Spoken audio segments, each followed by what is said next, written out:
Sujata, so we're going to start soon.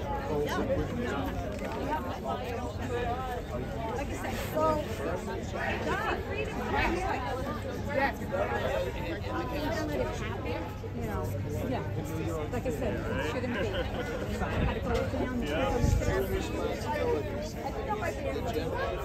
I'll be grabbing this.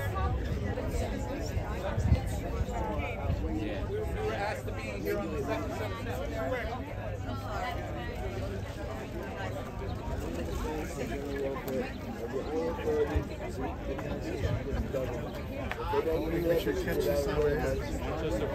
All right, everybody, they want us to move now, so let's follow the line. Net to needle notches. That's the same one you have.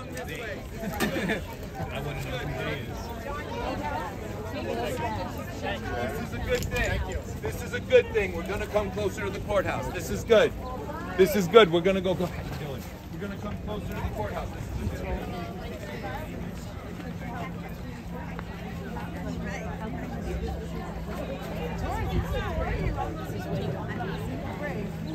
The fact that they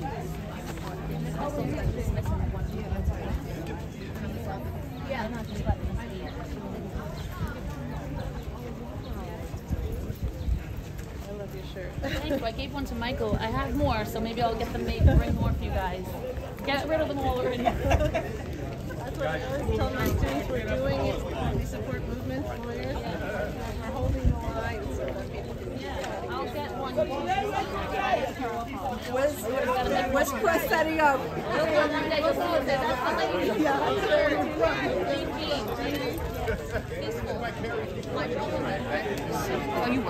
Johnny! Yeah, I'm working. Why don't we come and capture the beer party instead? Spencer, I remember someone from the campaign.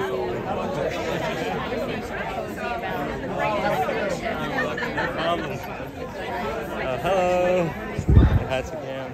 All right, you guys are good. Thank you.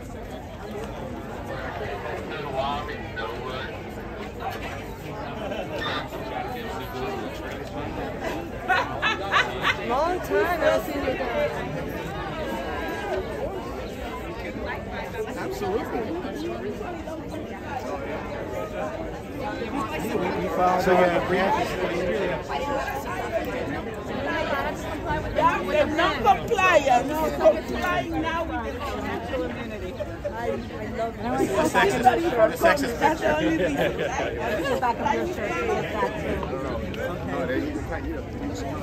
Hey, look at our idea. My father worked in truck, which is a little further down. And his friend was in 69 inch. And now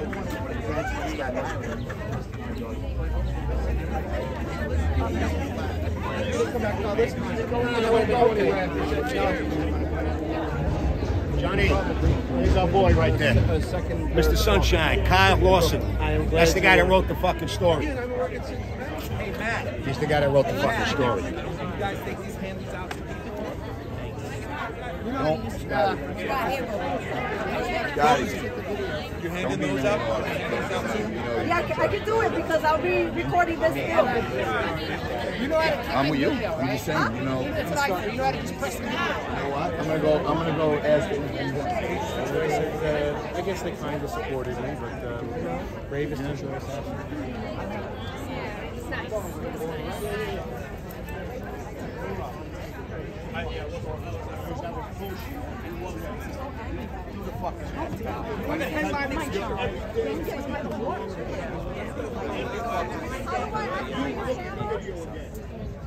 Look at the video again. It made me look like I hate fucking Ocean.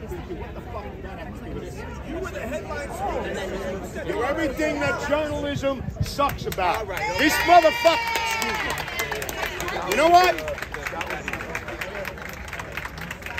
Guys, Take a picture of him because there's nothing that journalists, shitty journalists, hate more than being in the public. So show his face on social media. so what Scott's referring to, just real quick to make this, last time that I was here in May, this journalist, I believe it was him, interviewed me. He was supposed to cover this court case.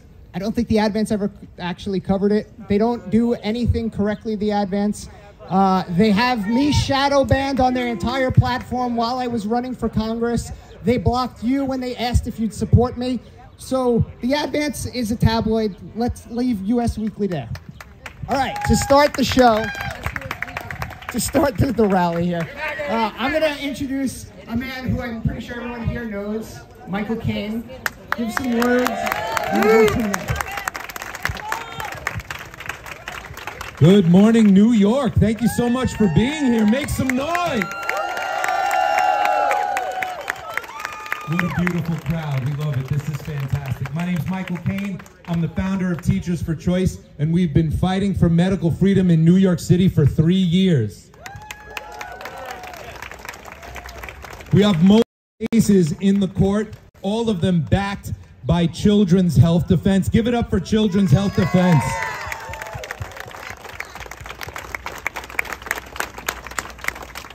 But this one today is a little near and dear to my heart because Teachers for Choice is a named plaintiff on the case itself. And today we're seeking two things. One is for the named plaintiffs to have the right to get back to their jobs immediately, right now.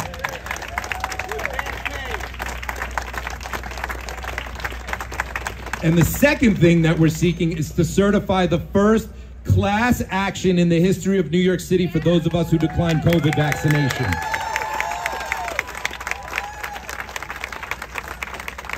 So, we'll see what happens. We'll see what happens. Thank you for showing up and caring about what happens. Judge Porzio, God bless him, said no shorts, so I'm not wearing shorts. No shorts today. I didn't wear shorts last time either. And thank you to everybody who didn't wear shorts. It's good to show up and, you know, look a little spiffy sometimes. It's now, I'm a big t-shirt person. Thank you to the person who gave me the Hold the Line t-shirt. Yes, I love that. Hold the line with a pencil under it. Very teacher. Very, very teacher. I love it. But, you know, one of the things that I just want to say, and then I'm going to pass the mic on to another amazing speaker. We got so many great speakers. Too bad we got to go quick, but that's just how it is today. You know, back when this started, somebody said to me, know your line and know it now. Was it putting a mask on my face to go to my job or to enter a grocery store? Was it taking a test and swabbing so I could keep feeding my family? Or was it injecting a brand new product into my arm? And I knew what my line was. For me, and it was different for all of us, it was the shot.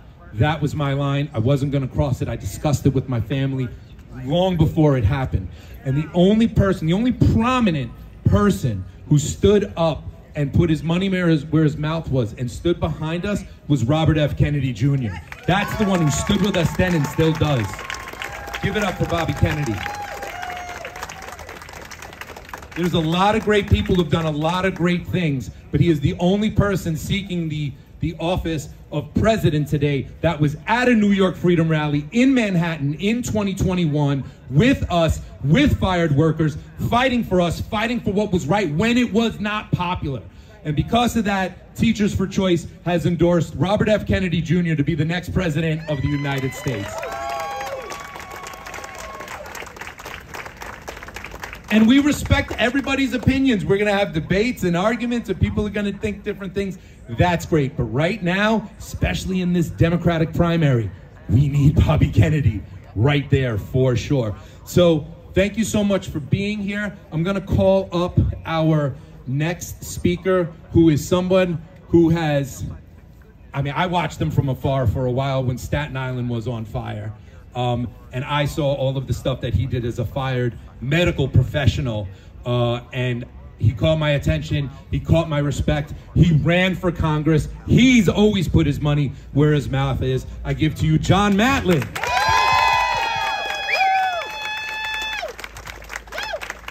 2 years ago, those steps, we were out here for IROAR, the restaurants fighting to keep their doors open.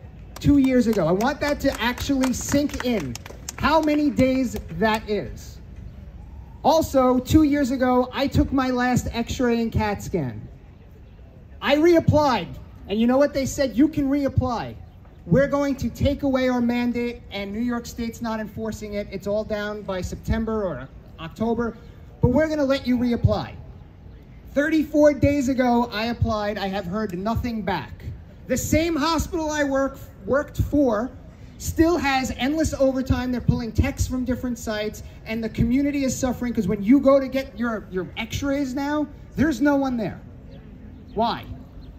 Why is my question? Why, as teachers, are you all sitting out here? Why, after 2 years, are we still in this madness? Now, you will always see me walking around with my flag. I'm sure Will has it somewhere around here. It says join or die on it. And some people, I was on Rudy's podcast, New York City's most famous mayor of all time. Yeah. And he said, this is a little bit intense. And I said, yes, it is. But I don't mean it as join or die, let's go to war. I mean it as this is war. It's being played out in a different way. This is the same words that you hear Scott say. If you don't think that raising the suicide rate, the depression rate, and taking people from their jobs is not a form of war, you are insane. Asymmetrical war. Asymmetrical war. That is what we are living right now. People have killed themselves. So when I say join, I mean people out here, we're all joining. We are still holding the line. We indefinitely will hold the line. Little tidbit about me, I moved to Florida. I am a Floridian now. I spend more than half a year in Florida because they here do not deserve a tax dollar from me. No unemployment. Who else did not get unemployment after they look at this. This is an attack on tax-paying citizens. And Eric Adams had the nerve to go on the news and say that the migrants now deserve the right to work. It's a fundamental thing to be in America to be able to work. You cannot work. Make it make sense. So when they look at us and they see our faces and they think they can wait us out, after 2 years, the answer is no. They cannot wait us out. They can weave narratives. The SI advents can weave narratives. They can try to turn everyone against one another. But what the thing is with join or die, when we are all standing together, we cannot be beaten. We are separated on purpose. And I want you to know that. They want us all to hate each other because then we can never form any type of front. It's divide and conquer, and more people are waking up. It's really slow. I thought the wake-up process was probably January of 2022. I was wrong. But when we all come together, guys, when we do, the reality sets in that the thought of this power structure where these people can just tell you, go take a medical experiment, be a lab rat, that goes away. There's a group of people, a handful of people, and I'm standing here right now giving them the finger because we are not going to take it and we are going to win. Thank you. Thank you, John. Up next is a dear friend of mine and one of the most important people in the history of New York State fighting for medical freedom, the president of Children's Health Defense, the great Mary Holland.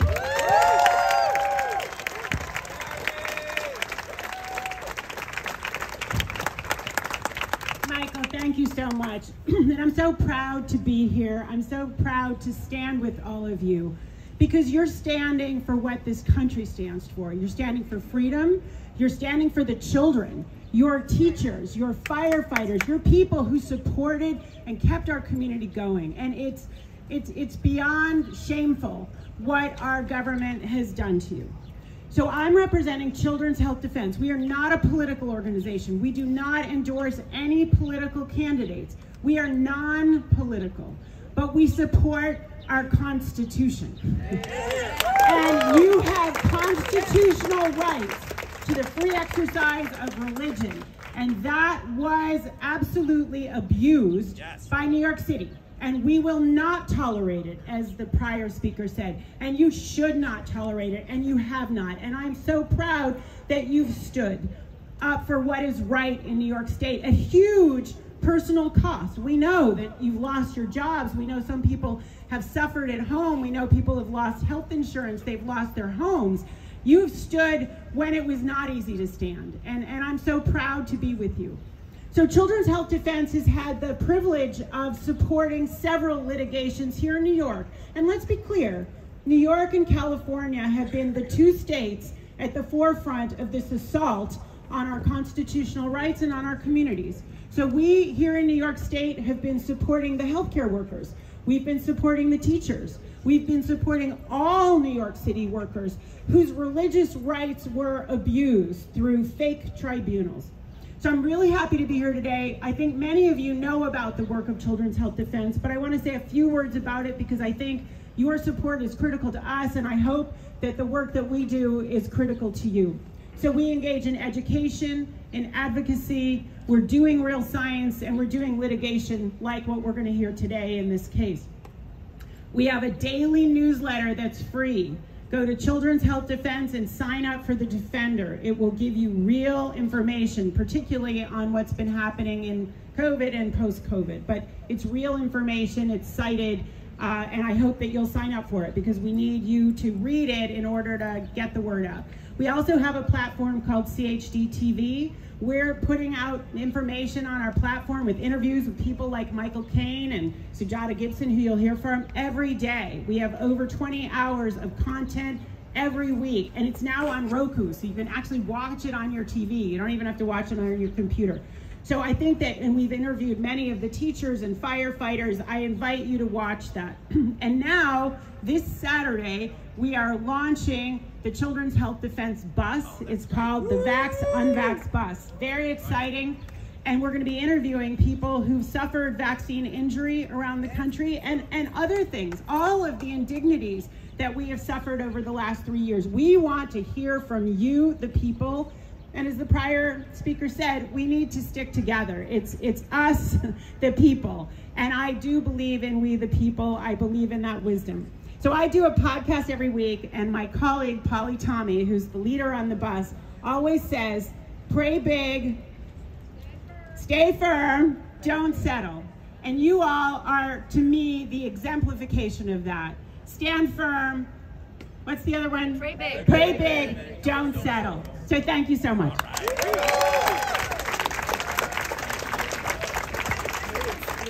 Thank you, Mary Holland. If you don't have a flyer about the lawsuits, come right up here. There's a whole bunch. Take them, hand them out. Now I want to introduce someone who, when I was at one of my lowest moments, and I knew I was going to be fired after 14 years of being a special education teacher in New York City, Mary Holland said, Michael, you need to meet this woman. She just might take this case. And she's been on the case for over 2 years as my personal attorney in some aspects, and then as an attorney for all fired workers in New York City, the amazing Sujata Gibson.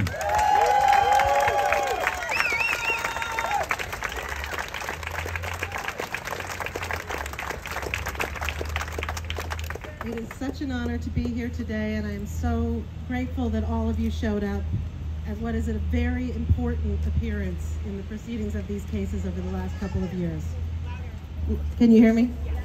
Is this better? Okay. So 2 years ago, as everybody mentioned, New York imposed this vaccine mandate, and they started with the teachers. They came for the teachers first. So not only was New York the test case, and New York City the test case, you guys were the first test case of how far they could go. And the Mayor de Blasio, before he imposed the mandate, he met with Governor Hochul, and they had a meeting, and immediately after that, she removed the religious exemption for healthcare workers, and he announced a mandate and said no religious accommodations would be granted. This was an assault on our most fundamental right, which is the right to follow our faith. And to the extent, you know, this whole country was set up that sovereignty to our faith is first and sovereignty to our government is second. And to the extent that these two things conflict, employers have the obligation under state, federal, and local law to prove that they cannot accommodate your sincerely held religious beliefs. And that is a high burden of proof. But they said reflexively, even though 2 months before this mandate was enforced, first inflicted on you, Rochelle Walensky, head of the CDC at that time, went on national TV and said the vaccines can't stop transmission anymore. That's right. And yet, 2 months later, they said no religious accommodations. They were sued. A court issued a temporary restraining order, and they promised to give religious accommodation, but they adopted a facially discriminatory policy designed to deny almost everyone. It was so bad that the Second Circuit Court of Appeals had to acknowledge 2 months later, this is completely unconstitutional. On its face, it requires discrimination. This has to be thrown out. So So then the city promised, well, we'll give everybody a fresh review. They didn't. They didn't review 90% of the applications at all. And the ones that they did review, they did the same thing that they had done initially. They used the wrong legal standard for undue hardship, and they just gave everybody, you know, these generic denials saying does not meet criteria. In fact, the one person we're aware of that the citywide panel ever accommodated got the same email that said that the reason for his accommodation was does not meet criteria. So this doesn't meet the standard. This is very clear. The evidence of widespread religious discrimination here is extreme and direct. It's one of the strongest cases I have ever seen. You are clearly entitled to relief under the law. That said, we are here today because we have been fighting. The city has been playing games with us for 2 years. Despite our ruling 2 years ago that their policies were unconstitutional, we're still fighting. They still aren't allowing any teachers back, even though they repealed the mandate. So we're here today to ask the judge to issue real relief. Yes. And we'll be arguing two things. One, and this is not over also after today. There's more relief that we're asking for. But first, we're asking to certify a class so that we don't have to keep bringing individual lawsuits for every single person. 7,000 DOE employees were reflexively denied unlawfully. You all deserve the same relief. Number two, we're asking that if they certify a class, they immediately reinstate with back pay and seniority and no break in service. Everyone.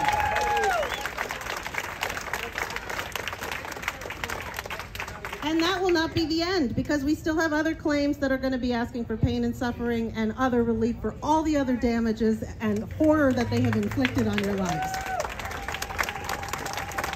So that's what today is about. The law is on our side. I believe God is on our side.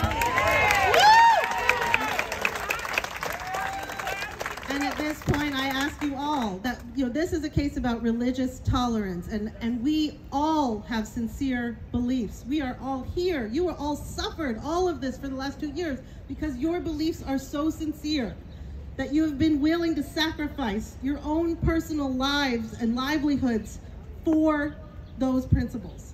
So I ask you to pray today. While we're in that courtroom, I ask you to pray and hope that the judge can hear us and can issue this relief. It takes bravery to do that, and I hope he will see this and be able to do something to help you today. Thank you.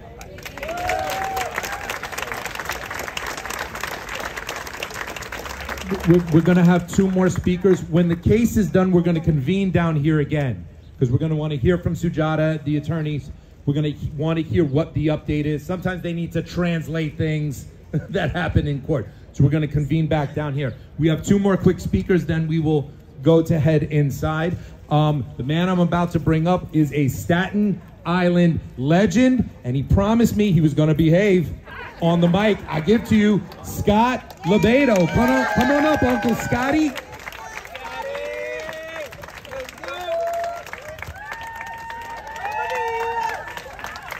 All right. See, this is what I like. The crowds are getting bigger. Now, if anybody was at the rally the other day that we had, it was a big rally. Of course, the progressive media locally, who doesn't like what we do because we're working people and we're patriots and God-fearing Americans, and they don't want that. Of course, there was only a couple of hundred people. There was over 1,000 people there, Mr. Kyle Lawson.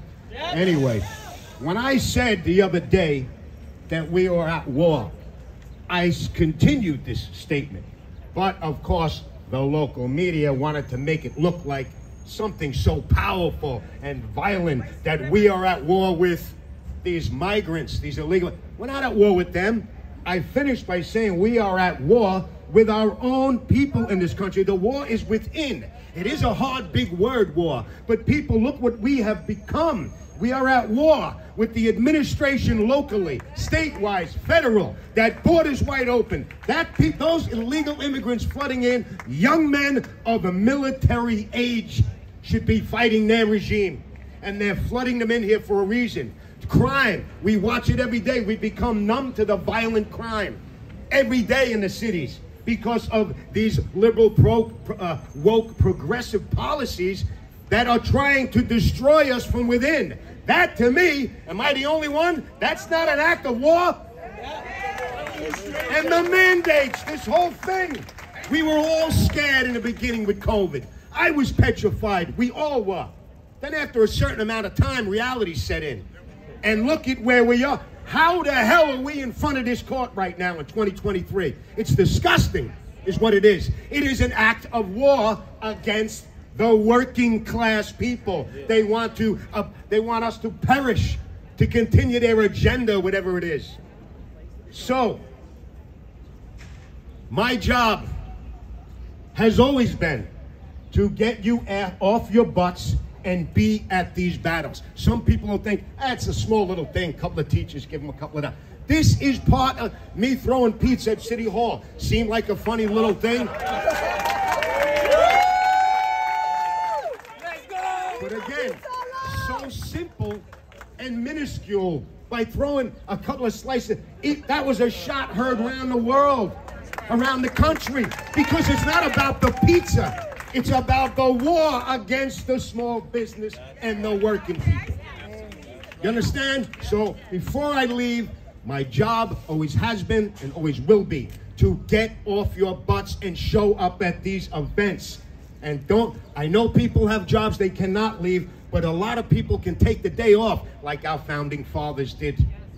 They had a farm to tend to, but they said, let the farm rot because I got to fight for something.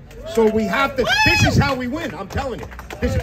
Listen, the other enemy, of course, is the media. There's a lot of great people in the media, but the particular left radical media, they are a big part of this destruction. He'll put words in all our mouths. That's what they do. They self-loathing. Shameful. It's sinful. So everybody, once again, because there's nothing worse than a bad journalist likes is attention. Where is he? Right there in the polka dot maroon shirt. Where is he? Where is he? Make him famous. Let's win this. Shame on you. All right, wait, hold on. Let him do his job. He's here to do his job. Okay, but this is important. We're gonna have one more speaker, but this is very important. Pin, drop, silence in the courtroom. Pin, drop, silence. That's so important. We don't need to embarrass ourselves, embarrass our attorneys, embarrass the case. It's only going to hurt what we're fighting for, right? Last time, everyone was pin, drop, quiet. Shut your phone off. They don't collect your phones here. Shut your phones off. And just be very quiet. Even if you hear something that makes you go crazy, choke it up, take it in, count it off, and let it go, because we don't need anything to make us look bad. Last speaker here we're gonna have, bravest for choice, Paul Schweik. Come on, Paul. I'll keep it short. Mike asked me to speak as soon as I walked up, so I'm trying to think of things. And I've never been an emotional person before I lost my job, but now I am. And one of the reasons why I'm so emotional is because I'm standing amongst people that are still out of work. I was fortunate enough to get my job back. I was out of work for 11 months, but there's still firefighters that are out, and I'm back. It hurts. One of the things that I regret the most is not standing sooner, right? The conversation that we had as firefighters to take a stand led to 20,000 people marching over the Brooklyn Bridge. If you don't think that your voice matters, if you don't think that coming out to these rallies doesn't matter, I will tell you a quick story. I was just in South Carolina. I was wearing this shirt. A woman came up to me. She goes, I love what it says on the back of your shirt. She goes, where are you from? I said, New York. I told her my story. And she goes, oh, I saw there's a bunch of lawsuits going on over there, right? I said, yeah, those are our lawsuits. She goes, oh man, I saw a bunch of videos of people marching over the bridge. I said, that was our bridge. That's what we took. One conversation between a group of nobodies at that time. I didn't know what medical freedom was. I didn't know what politics was. But like Michael Caine was saying, I decided that I had a line that I was not willing to cross. For me, it was my son. I was very fortunate that my son, see, I'm gonna get emotional here. My wife became pregnant at that time that I was gonna lose my job. And I was very conflicted about getting the shot to protect my wife and my child. And I got home one day and she said, babe, you're not doing it. This is our line. And it's scary. You all know it's scary. So I'm not actually talking to any of you. I'm talking to anybody that's watching, right? We need support from everybody. Whether you are right, left, in the middle, it doesn't matter. That's it. When you look around, this is just a level of empathy and compassion that you have to have for your fellow citizens. These people are suffering. But there's a guy, Jocko Wilkins, he always says, good.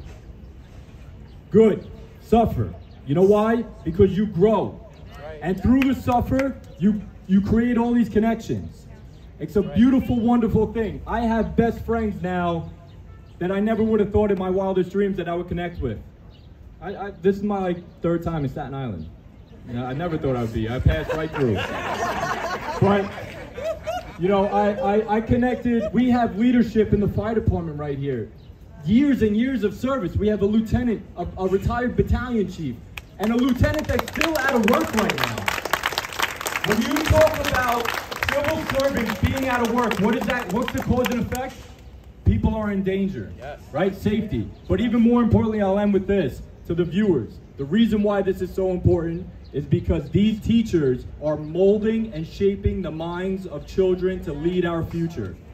If you don't think their guidance is important and their leadership to these children, you got to rethink it. Because we might save a life today, but that's for today. We need to think about the future, the next 7 generations to come. All right? So please stay engaged. I know you're tired. I know it's frustrating, but keep in it. We love you guys, and we're here to support you every step along the way. I love Paul Schweit. Good to see him on the streets again. We're going to cut it off there. We're going to head on inside. Be quiet. Be respectful. And as Sujata said, pray. When you're in there, pray. God is watching. God is on our side. Thank you so much, everybody. Great, mofos. Staying right here. We're going to do a challenge to do this.